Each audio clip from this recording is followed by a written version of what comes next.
Paris, maio de 1855. A noite que mudou tudo era uma noite de primavera por volta das 8 horas, quando Hippolyte Léon Denisard de Rivail, o homem que mais tarde se tornaria mundialmente famoso como Allan Kardec, passou pela porta da residência da senhora Plainemisson, na rua de La Grange Batelière, no coração de Paris. Ele havia sido convidado por um amigo atencioso, o Sr. Patir. Após longas conversas sobre os intrigantes relatos que já circulavam nos salões parisienses sobre os inexplicáveis fenômenos de mesas que se moviam durante as sessões coletivas, Rivail, um respeitado professor, cientista e estudioso do magnetismo animal, sempre reagiu a esses rumores com ceticismo. Só acreditarei se me provarem que uma mesa tem cérebro para pensar e nervos para sentir, dissera ele mais de uma vez. Mas naquela noite, sua atitude seria posta à prova. A atmosfera da sessão, ao entrar no salão iluminado por velas,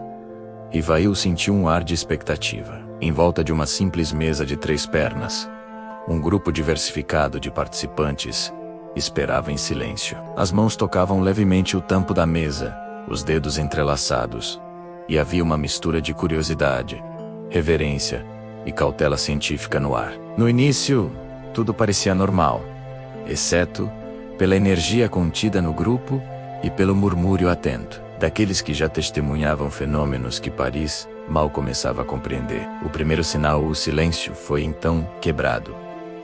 A mesa começou a se mover, não apenas girando lentamente como muitos fenômenos semelhantes já haviam feito antes, mas saltando e correndo de uma forma que não parecia simples efeitos físicos. O movimento das pernas da mesa ecoava no chão de madeira, respondendo a perguntas feitas em voz alta através de um código preciso.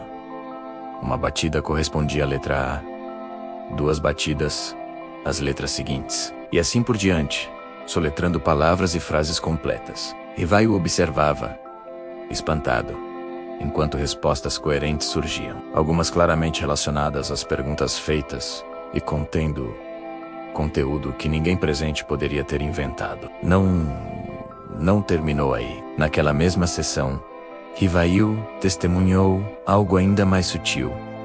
Uma cesta com um lápis preso ao fundo, colocada sobre páginas em branco. Começou a escrever, não caoticamente, mas formando palavras e textos completos que pareciam responder a perguntas dirigidas ao além, transcendendo o conhecimento comum dos que estavam na sala. Essas experiências introduziram Rivail ao que ele mais tarde chamaria de psicografia, um tipo de escrita atribuída à ação de inteligências externas ao corpo físico. A reação de Kardec, do ceticismo à investigação. O impacto foi profundo, mas não foi uma conversão emocional imediata. Rivail manteve sua postura crítica e racional, anotando cuidadosamente cada detalhe. Ele viu que o fenômeno não podia ser explicado apenas pelo magnetismo animal, movimentos involuntários ou simples truques mecânicos, especialmente dada a precisão das respostas e sua coerência lógica com as perguntas, e que havia algo sério por trás disso, uma nova lei que exigia um estudo profundo. Allan Kardec não abordou esses fenômenos como um crente, mas como um pesquisador. Ele aplicou um método científico e filosófico único, inspirado no positivismo do século XIX e no método experimental, adaptado para o estudo dos fenômenos espirituais. Ele nunca o chamou de ciência material, mas sim de uma ciência da observação. Kardec não começou com uma teoria. Ele começou com fatos. Ele analisou as mesas girantes, a escrita mediúnica e as manifestações inteligentes que apareciam por toda a Europa e os Estados Unidos da América. Como um verdadeiro cientista, ele observou, comparou e recusou explicações apressadas. Ele descartou teorias de fraude generalizada ou imaginação coletiva, concentrando-se apenas na investigação de uma causa inteligente por trás dos fatos. Kardec aplicou um princípio fundamental: o efeito inteligente deve ter uma causa inteligente. Ele analisou meticulosamente a coerência lógica das respostas e a continuidade do pensamento dos espíritos. Se uma resposta contradissesse a lógica, violasse altos padrões morais, ou fosse incoerente, era imediatamente descartada.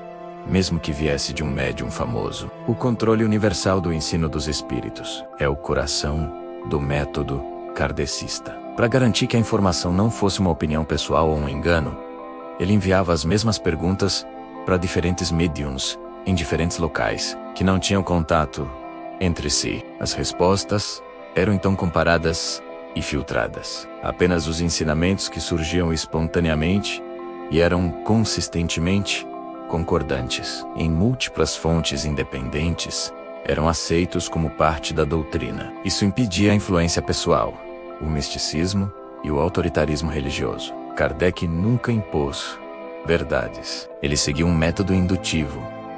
Partiu do particular para o geral. Ele coletou uma quantidade enorme de dados, comparou-os, eliminou erros e só então extraiu princípios gerais. Como ele disse famosamente, o espiritismo marcha com o progresso e nunca será ultrapassado, porque se novas descobertas provarem que ele está em erro em um determinado ponto, ele se modificará. No espiritismo, nenhum ensinamento é considerado final ou estático. É uma filosofia baseada na ciência que acompanha o avanço do conhecimento humano. Não fecha questões. Através dessa estrutura sistemática e estudo rigoroso, Allan Kardec codificou o primeiro dos 5 livros que formam a base da doutrina espírita. O Livro dos Espíritos, publicado em 1857, o Livro dos Espíritos é a obra inaugural da codificação. Estabelece os fundamentos filosóficos de toda a doutrina. Organizado por Kardec em formato de perguntas e respostas, o livro apresenta um diálogo direto entre a razão humana e o conhecimento espiritual. As respostas aqui reunidas são atribuídas ao Espírito da Verdade, um termo que não se refere a uma única entidade, mas a uma legião de espíritos de alto nível, moral e intelectualmente superiores. Segundo o Espiritismo, esses espíritos foram enviados por Jesus para iluminar a humanidade sobre a verdadeira natureza da vida, a justiça divina e o destino humano. Esses ensinamentos não trazem uma nova religião, mas restauram verdades universais esquecidas ao longo do tempo, cumprindo assim a promessa feita por Jesus há 2000 anos. E eu rogarei ao Pai, e Ele vos dará outro Consolador, para que fique convosco para sempre. O Espírito da Verdade, que o mundo não pode receber, porque não o vê, nem o conhece. Mas vós o conheceis, porque habita convosco e estará em vós. A obra da doutrina espírita busca responder às perguntas mais essenciais da humanidade: de onde viemos? Quem somos? Por que sofremos?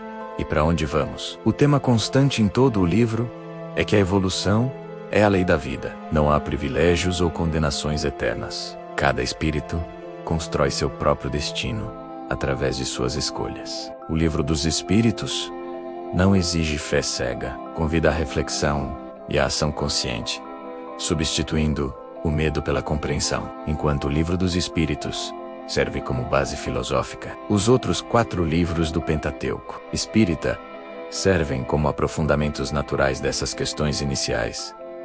1. O Livro dos Médiuns aprofunda o como, explica os mecanismos de comunicação entre os 2 planos e as leis da mediunidade. 2.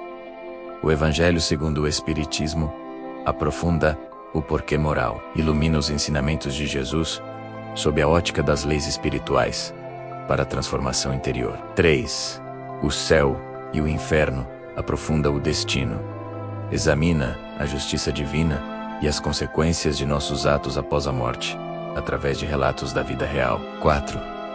A Gênese aprofunda o sentido cósmico, explora a criação do mundo, os milagres e a integração entre ciência e espiritualidade. Este corpo de trabalho completo permanece um roteiro para aqueles que buscam uma fé que possa encarar a razão face a face. A evolução da alma nunca para. Se você gostou deste mergulho profundo nas raízes do Espiritismo, não deixe de se inscrever para mais insights sobre o Pentateuco e o mundo espiritual. Obrigado por assistir e lembre-se, a fé raciocinada é a chave para uma vida consciente.